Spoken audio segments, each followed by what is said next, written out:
Welcome to a special episode of Hanging Out with Hamza, where I talk about the things I love.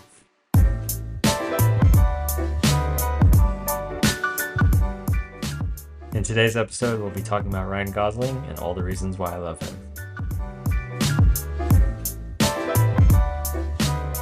All right, welcome to my very first episode of Nerding Out with Hamza. This is a subsect of Hanging Out with Hamza, where I do solo episodes exploring things that I am personally passionate about. I think the whole essence of this podcast that I wanted to explore was passions in all aspects, not only with my friends that I love dearly, but also with myself. And I feel like it would be fun to do these little solo episodes focusing on a specific subject that I'm truly passionate about, that I can further kind of explore and explain to the audience, especially those friends and family members and people that know me very well and know that I'm obsessed with this or that. So that being said, I do want to explore with this first episode somebody that I'm truly passionate about, not only in terms of their roles they played, but also just them as a person. If you're a friend or family member of mine, you know I've been obsessed with him since I was in college, and he's definitely influenced a lot of who I am as a person, which may or may not sound sad, but I think personally it's helped me grow into a better person in terms of looking at this person as a role model in how to be, how to develop good traits over time and how to be the best I can be in certain attributes and personality traits. With that being said, this episode of Nerding Out with Hamza is focused on Ryan Gosling. And as you can see, I have some notes I took just to kind of break down into sections why I love Ryan Gosling. So to start off with Ryan Gosling, how did that love start with him? I can clearly remember the moment when I fell in love with this dude. He was in the movie Drive. I initially went to go see it with my girlfriend at the time in college, and yeah, I watched that movie and I was just struck by him. Not only like his character, but the role he played, how unique that role was, and how he just carried himself in that role so well and in such a unique way compared to most actors that I've come across. And then in that same year, Crazy Stupid Love came out, and he was a completely different character, and that's now one of my favorite rom-com movies. And to this day, I still watch it, and I'm always like kind of blown away by how he was able to play two completely contrasting characters with such effortless talent. And now I feel like he's being a lot more recognized since doing the role as Ken in Barbie, and I'm very happy about it. But I also think it's kind of funny that, it's taken this long for people to appreciate and realize his talent, but I'm really happy that that's happening, and I really hope he gets even more recognition over time with larger roles. I want to start with his career and how he started off, and like the initiation of Ryan Gosling himself. So he has been in 26 films, 2 Oscar nominations, and 1 Best Kiss award. He hasn't had that much recognition over his career in terms of his talent. I think he's done such a vast array of different movies and played so many different roles, been in so many different genres, but I think people always chalk him up to just being a pretty boy or just the standard, romantic, handsome dude in a movie. But I think if you really look closely to the movies he's been in and the roles he's played, you will really see just the amount of talent he has. And on top of that, he's carried himself so well as just a human being throughout this entire time. So Ryan Gosling initially grew up under pretty unusual circumstances. He wasn't, a Nepo baby. He didn't have anybody famous in his family that he grew up under.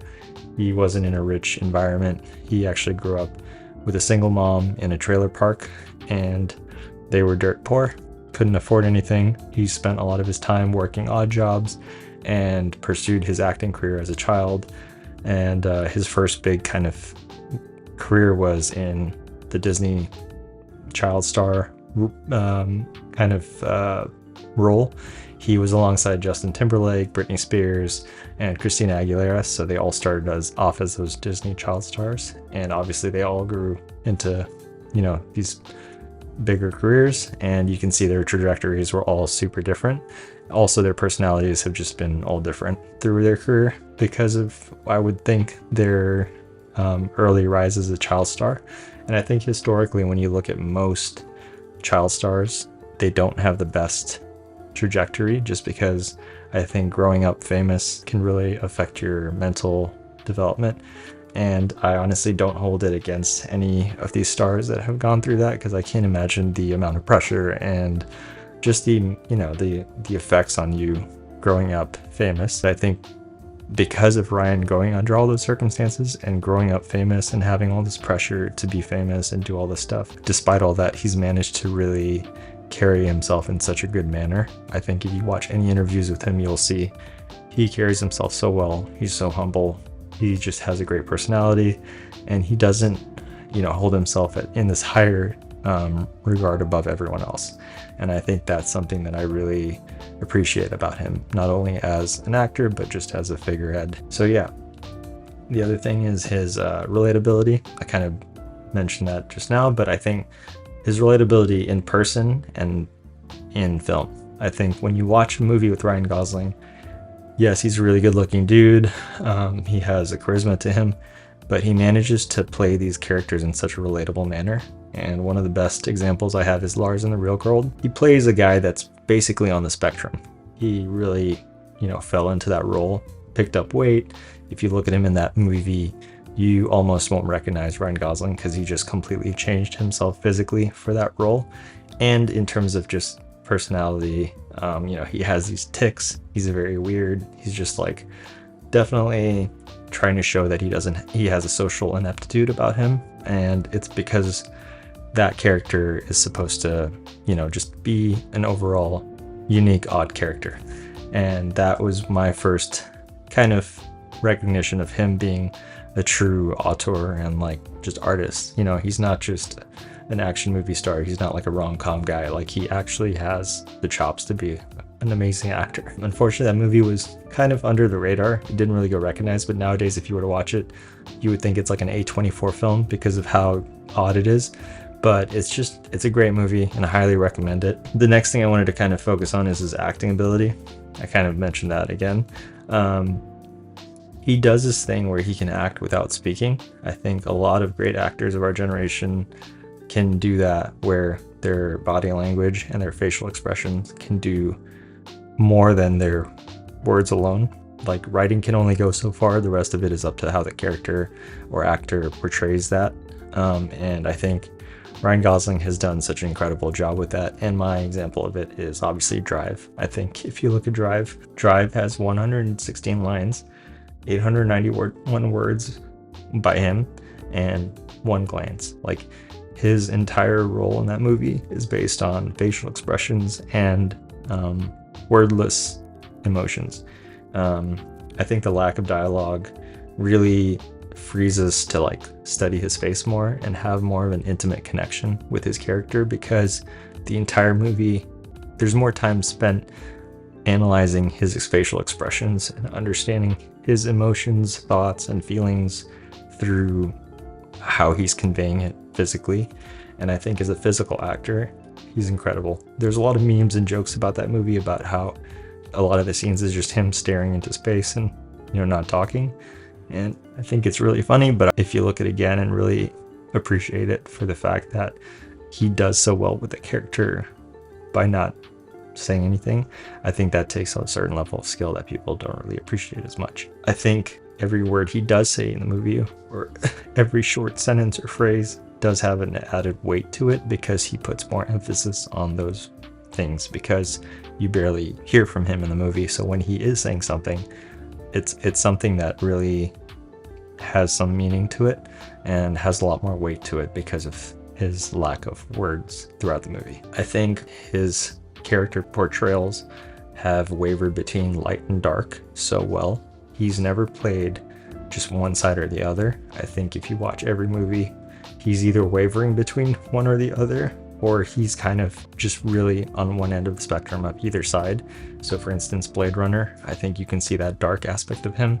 He plays it's long enough, so spoiler alert, but he basically plays a android, and throughout the movie he doesn't know himself, and as he progresses throughout the movie, he further realizes that, and you kind of see through his emotions again, through his eyes, the sadness that starts to like, not only like it lingers throughout the movie, but then it really starts to creep up and become more present as he realizes that sentience in him. So I think that role is incredible. I think even Harrison Ford has continuously praised Ryan Gosling for that role, and I just think like even Denis Villeneuve, the director of that movie, incredible director. And I think for an incredible director like him to recognize the scale of Ryan Gosling and to bring him into a big movie like that is another display of just how incredible Ryan's acting chops are. Like I said, he's handsome, but he never uses that as his driving point for a role. He has so many different facets of skill that he's brought into every role, and I think every time you watch it, I am personally just blown away by the skills he has. Like another instance is when I watched La La Land. La La Land is hands down one of my favorite romantic movies because it's beautiful, but it also brings this darkness to it in a way, which again, Ryan is great at, because the ending isn't like any typical romance, but it does bring this reality to it. Sometimes we fall in love with someone and it doesn't work out, but we carry that love for that person, and you see it in the movie.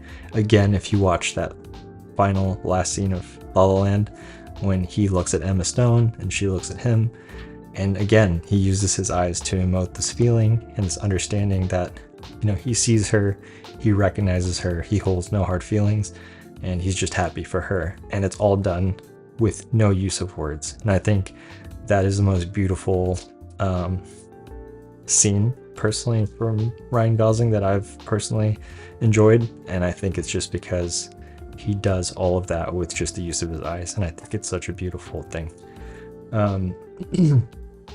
Additionally to that, I think his comedic talent is wildly underrated. I think a lot of people make the joke of Ryan Reynolds and Ryan Gosling and how Ryan Reynolds is funnier. I'll give Ryan Reynolds credit. He is a funny actor. He does have the skill of like being the funny man. But if you truly look at Ryan Gosling's career in the comedic spectrum, he's amazing. And I think Ryan Gosling's humor is on another level because it's this dry humor that he incorporates into not only his personality in real life. Like if you watch his interviews, he's a funny dude, but he does it in a way that's almost effortless. Like he'll say things that you don't really, it's like you don't catch it unless you're really listening to like the sarcasm in it or his self-deprecating humor.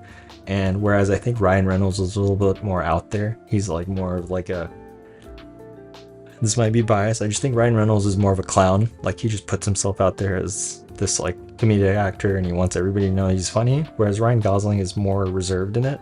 But if you truly appreciate like wit and banter and whatnot, I think Ryan Gosling carries it so well, and he does it so just his fucking timing is so great. And I think a movie that really displays that, there's a couple movies, but I think The Nice Guys is one of his best comedic roles, and it was directed by Shane Black, who also did Kiss Kiss Bang Bang. If you've never seen Nice Guys or Kiss Kiss Bang Bang and you're a fan of dry humor and quick and witty dialogue, I highly recommend those movies. Amazing movies, just some of the best writing you'll ever come across. And it's like one of those movies you have to watch multiple times because you'll just catch different things throughout the movie. And yeah, again, Shane Black, amazing director, was able to recognize this level of wit and humor in Ryan Gosling that nobody else has recognized before and brought it into this character. And the interesting about The Nice Guys is it's a dark comedy, but there's this lightness to it throughout the movie just through the writing. And Ryan Gosling not only shows like his wit and humor through the writing, but also his body language. Like I said, he's really good at physical emotion and whatnot, but his physical comedic skills are also incredible. There's this bathroom scene, if you look up Nice Guy's bathroom scene, hilarious, and just like shows just how good he is at timing, delivery, and just physical humor. He plays a character with a dark side to him, but with that dark side, he has this kind of lightness through his voice and his tone and his goofiness. And it's just like, it's amazing because it's such a contrasting thing. He's a dark, depressed human who's gone through a lot in his life, but he's still this goofy character. And you just like, you can't help but laugh at him and the things he does. And another funny scene through that is when he tries to break into something, and just what goes through past that scene is hilarious. And yeah, I just love that movie. I think another display of not only that charisma and lightheartedness I mentioned before in terms of his comedy is Crazy Stupid Love.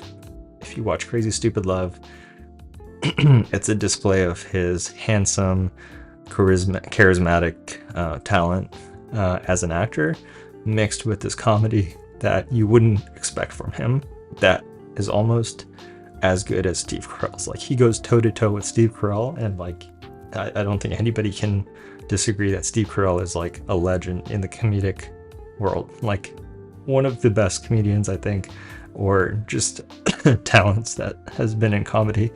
And for Ryan Gosling to be able to do that with Steve Carell and work side by side with him and manage to stay up there is incredible. And, you know, add Emma Stone to that role, and those three are just like incredible in the movie. And again, the chemistry between Emma Stone and Ryan Gosling, amazing. And I think every woman that's worked with Ryan Gosling, there's just always this like amazing chemistry that he brings to the table with these characters.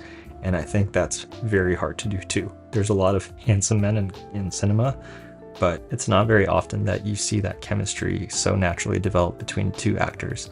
And I think that also goes with Ryan just being such a relatable character that any female actor has been able to work beside.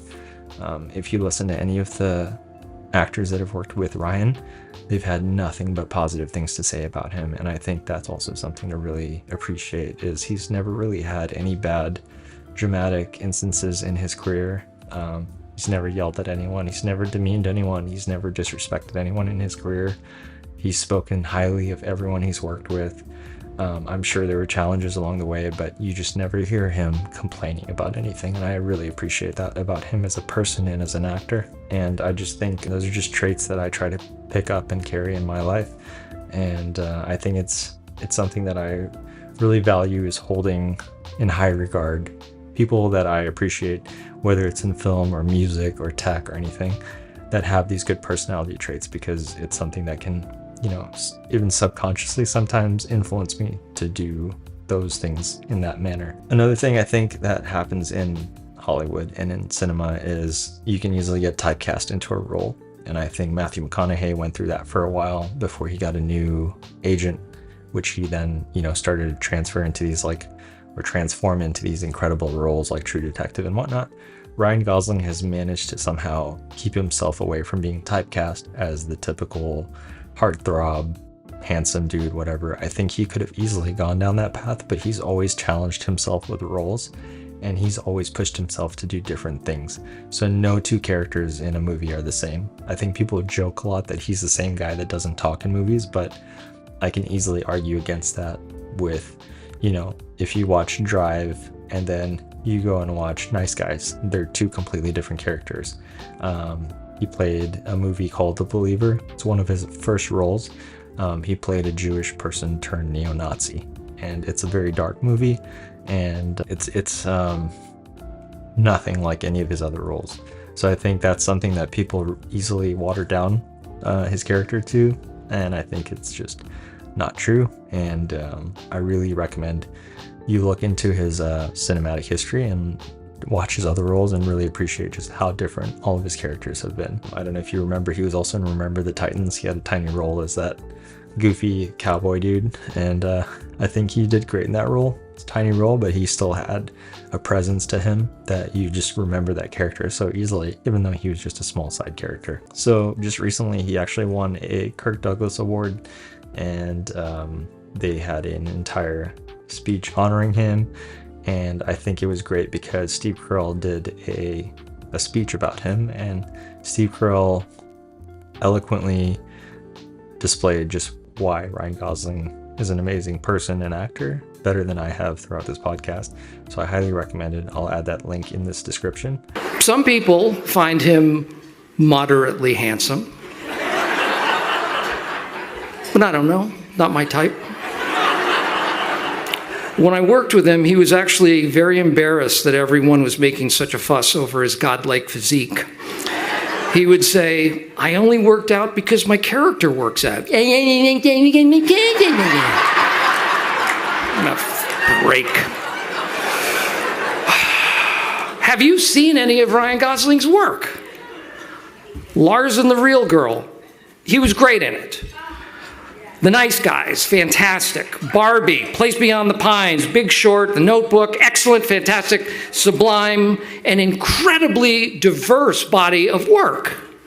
Time after time, he makes interesting, creative choices. He's not driven by fame or money or status. What a fucking asshole. But one of the things he brings up in that speech is Ryan Gosling's love for servicing others and doing charity work. And the thing is, none of that work's ever been really talked about because he doesn't really display it. Like he's not marketing himself to do charity work.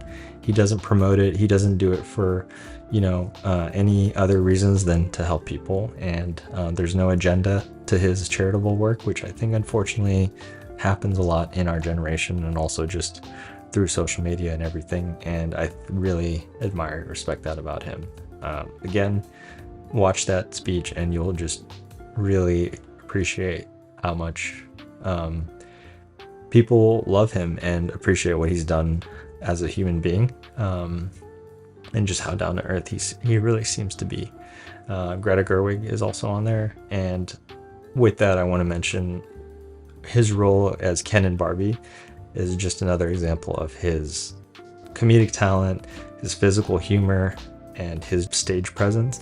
I think for Greta Gerwig to recognize Ryan Gosling and she basically wrote the role of Ken for Ryan Gosling. Like when she wrote the script, it said Ken, parentheses Ryan Gosling. Like she had no doubt in her mind that Ryan Gosling was going to be Ken. And Ryan Gosling, of course, immediately accepted the role and loved it. And one of the reasons he said he wanted to do it was he knew it was going to be a challenge, and he knew it was just going to be something that would have a lot of impact, and it did. Obviously, it's one of the biggest things that happened last year in terms of like movies, and I think he killed it. And it's been so satisfying as a obsessive Ryan Gosling fan to hear people praise him and appreciate him for what he did. I think he did an amazing job. I think there was a lot of jokes about his age and like how he's too old for that role and whatnot, but when you watch the movie, it's like you don't even like that doesn't even cross your mind because he just does such a great role as Ken. And yeah, I really hope he gets all the credit he deserves. I hope he gets all the nominations and wins that he deserves.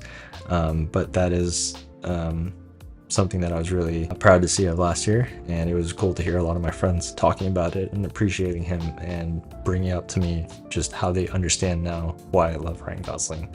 And yeah, Greta Gerwig, she's such an incredible director, and for her to use Ryan Gosling and just present just how much she loves him is another display of his skill, because Greta Gerwig, in my opinion, is like one of the greatest directors we've had recently, and for her to recognize it is just another display of his skill. So kind of what I want to chalk it down to is I think we live in a world where people live through validation, and they use a lot of this praise and appreciation through social media and whatnot to really drive their egos and we live in a world of just like validation, right? And I think the thing I really appreciate about Ryan is he's lived in that world his whole life. Like being an actor is a very stressful job, and it's a very superficial career to a certain extent where you're appreciated a lot for your success based on approval from others.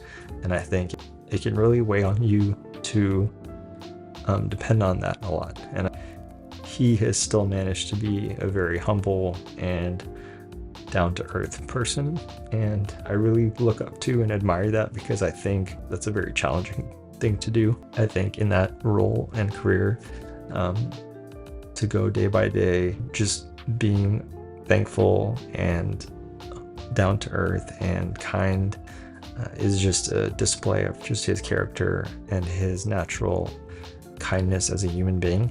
And I've always loved and appreciated him for that, because the Ryan Gosling I loved from 2011 to now has never changed. Like, I've heard just nothing but good stories about him. I'm sure he has flaws just like every human does. I'm sure there are instances of, human mistakes he's made, but for the most part, I've heard nothing but good news and good things about things he's done in his life. And I, as a human being, hold that in high regard. And I know there's arguments to be made about not holding celebrities on these pedestals and not praising or, worshiping them. And I agree with that. I think at the end of the day, they're human beings and we shouldn't hold them in such a high regard. But at the same time, just like Christians have Jesus and, in religion we hold certain figureheads in high regard, I think it's fair to also, have these personal things that you idolize or appreciate within good reason and with understanding that they're human beings. So, I love movies, I love music, and there's certain people within those genres that I really admire and love to see. And Ryan Gosling is at the top of that. And it's for a number of reasons, as I mentioned through this podcast. And I just wanted to share that and just kind of give you a little bit more kind of background on why I love him so much. And I think it's funny too, because growing up as a straight male, I'm sure at times it's been tough for people to understand why I'm so obsessed with this male actor. And I've never had a problem with it. I've never felt the need to justify my sexuality behind it, because I think that, that just chalks down to like a sense of ignorance. I think it's totally fine to have people that you have man crushes on or appreciate. And if anybody waters it down to you being gay or straight or whatever because you like someone that's of another gender or another class or whatever, like, that's their problem. Like, don't feel ashamed to promote your love for something or someone or anything just because somebody else thinks it's against the norm. Be happy with your passions, share them. I think my favorite thing about passions is the things I can learn from them, which is why I wanted to do this. And I hope whoever listened to this, first off, thank you for listening to this. I hope you learned something from it. I hope you appreciate something more about Ryan Gosling from it. And I'm looking forward to doing more of these. I hope this also inspires you to be very proud of your passions and not be ashamed to share them, especially with people like me and people in your circle that would love to hear more about them. I think this world needs more passion and love in it, and I think people should not reserve themselves just for the sake of other people feeling more comfortable. I think it's just silly, but that's my opinion. Thanks for listening to this podcast. I really appreciate you taking the time out of your day to listen to this. I know I probably went over 30 minutes with this, but I really appreciate you. And I want to thank my friend Zai, who helps edit these. I want to thank him for pushing me to do this episode. I've been coming up with a lot of excuses to not do this just because I was nervous, scared, shy, kind of everything I told you not to do and not to be. But I think it was just time to kind of do one of these, and I'm really looking forward to doing more of these. I really hope you, would like me to, but if not, no worries. I'll continue to do it, but you don't have to listen to it, and that's totally fine. But yeah, anyways, if you like to hear more or want to know more, or if you want my recommendations on top Ryan Gosling movies, let me do that real quick. So number one movie I'd recommend for Ryan Gosling is Drive. Second recommendation is Nice Guys. Third recommendation is Crazy Stupid Love. Fourth recommendation is Lars and the Real Girl. And fifth recommendation is Barbie. And just as a bonus, I would recommend Blade Runner, just to see more of that quiet Ryan Gosling skill that I mentioned before. With that being said, thank you again for listening. This was Nerding Out with Hamza.